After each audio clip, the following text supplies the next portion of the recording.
Sa gitna ng isang kagubatan na puno ng mga lumang puno at misteryosong mga halaman, naroon ang nayon ng Aethel. Ang mga tao rito ay simple at masaya, ngunit may isang lihim na itinatago ang nayon, ang alamat ng isang taong kayang buhayin ang mga patay.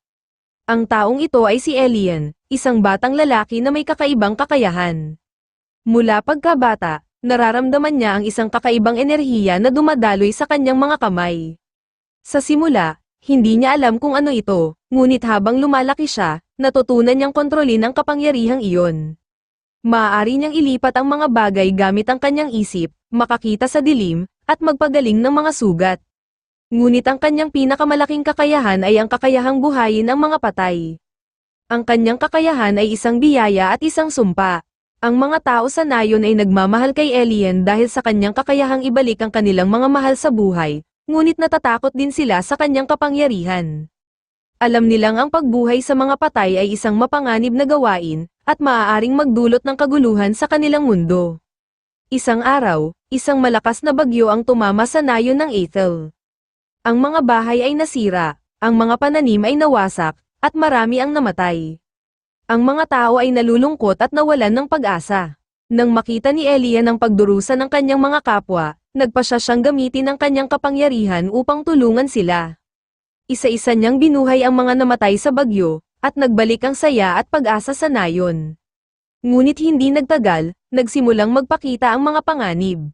Ang mga binuhay ni Elian ay hindi na katulad ng dati. Ang kanilang mga katawan ay mahina, ang kanilang mga isipan ay nalilito, at ang kanilang mga puso ay puno ng galit at paghihiganti. Ang mga binuhay ni Elian ay nagsimulang mag-atake sa mga tao sa nayon. Ang mga tao ay natatakot at nagalit kay Elian. Akala nila na siya ang sanhi ng kanilang mga problema. Nang makita ni Elian ang takot at galit ng mga tao, nalungkot siya. Hindi niya gustong saktan ang kanyang mga kapwa, ngunit alam niyang kailangan niyang gawin ang tama.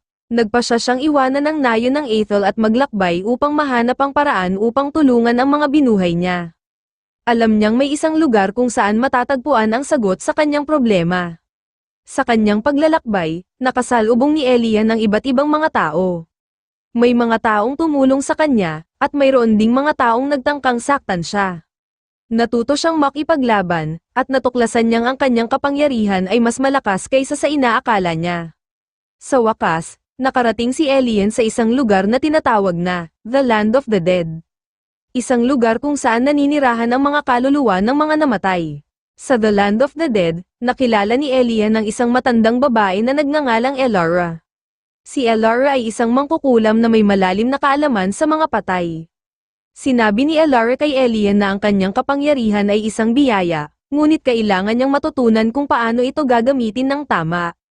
Ang pagbuhay sa mga patay ay isang mapanganib na gawain, at kailangan niyang maunawaan ang mga kahihinatnan nito. Tinuruan ni Elara si Elian kung paano kontrolin ang kanyang kapangyarihan, kung paano makipag-usap sa mga kaluluwa, at kung paano maunawaan ang mga pangarap at pangamba ng mga patay. Nang matutunan ni Elian ang mga aral ni Elara, bumalik siya sa nayon ng Aethel. Handa na siyang harapin ang mga binuhay niya at tulungan silang maunawaan ang kanilang bagong buhay. Ang pagbabalik ni Elian ay nagdulot ng pag-asa sa mga tao sa nayon. Alam nilang handa na siyang tulungan sila. Isa-isa niyang nilapitan ang mga binuhay niya, at nag-usap sila ng may pag-unawa. Tinulungan niya silang maunawaan ang kanilang mga pangarap at pangamba, at tinuruan niya silang tanggapin ang kanilang bagong buhay. Sa wakas, nagkaroon ng kapayapaan sa nayon ng Aethel. Ang mga binuhay ni Elian ay naging bahagi ng kanilang komunidad, at ang kanilang mga puso ay napuno ng pagmamahal at pag-asa. Ang kwento ni Elian ay nagpapakita na ang tunay na kapangyarihan ay hindi lamang sa pisikal na lakas, kundi pati na rin sa kalooban, sa pangarap, at sa pagmamahal. At sa isang mundo kung saan ang mga patay ay maaaring mabuhay, ang pag-asa ay laging nananatili. Kung gusto mo ng mas maraming kwento tulad nito, i-on mo lang ang notification bell pagkatapos mong mag-subscribe. Maraming salamat po.